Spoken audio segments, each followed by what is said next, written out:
When we speak of the Leopard attire worn by the national football team of the Democratic Republic of the Congo, many immediately think of Zamunda, that fictional kingdom popularized by cinema, largely inspired by Mobutu Zaire, even in its aesthetic and clothing codes.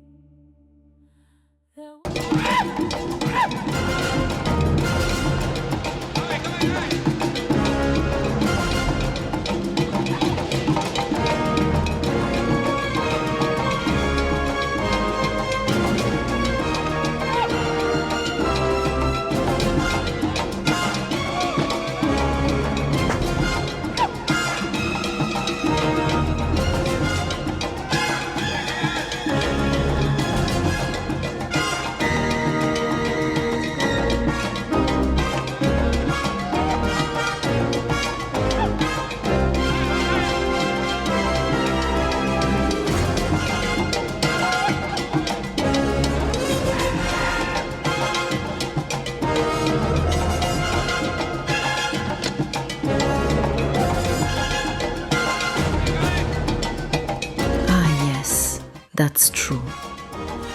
In the script, they replaced the leopard with the lion.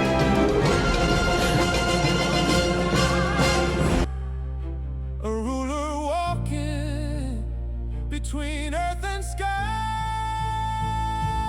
Memory compels us to go further back, for the name Zaire itself was not born by chance. President Mobutu chose it in reference to a much older history, that of the precolonial Congo. The word Nzadi, the ancient name of the Great Congo River, was interpreted by Portuguese navigators as Zaire, a designation already present on maritime maps as early as the 15th century. And within this even older memory appears the symbol of the leopard. In the founding narrative of Congo, the first great leopard warrior is the first ManiKongo Lukeni the one who defeats the leopard, the one who masters it. In Congo, the leopard is not an ordinary animal. It is power, it is royalty, it is sovereignty. A sovereign shaping history. No one may kill a leopard without the authorization of the ManiKongo. For taming the leopard is mastering power itself. Over the centuries, historical sources show us that the ManiKongo, beyond its heraldic coat of arms, always preserves this sacred attribute.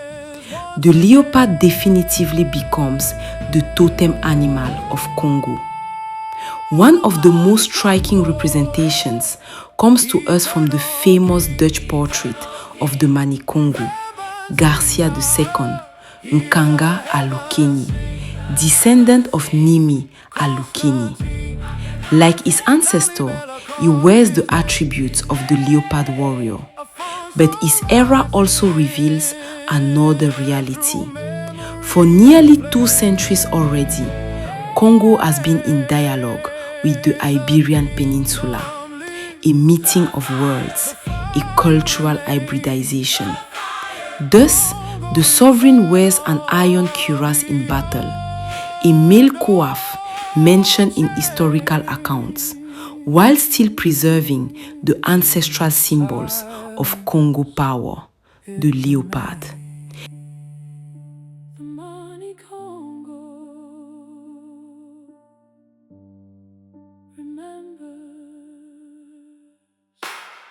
Even Mobutu's throne draws from this ancient memory.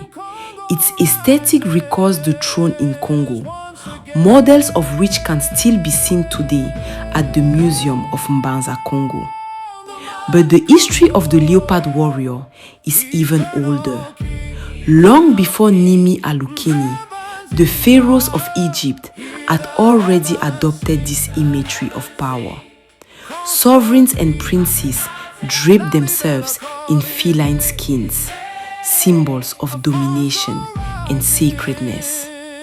Queen Hatshepsut, during the expedition to the mysterious land of Punt, took part in these exchanges that enriched ancient Egypt with exotic animals, including the leopard.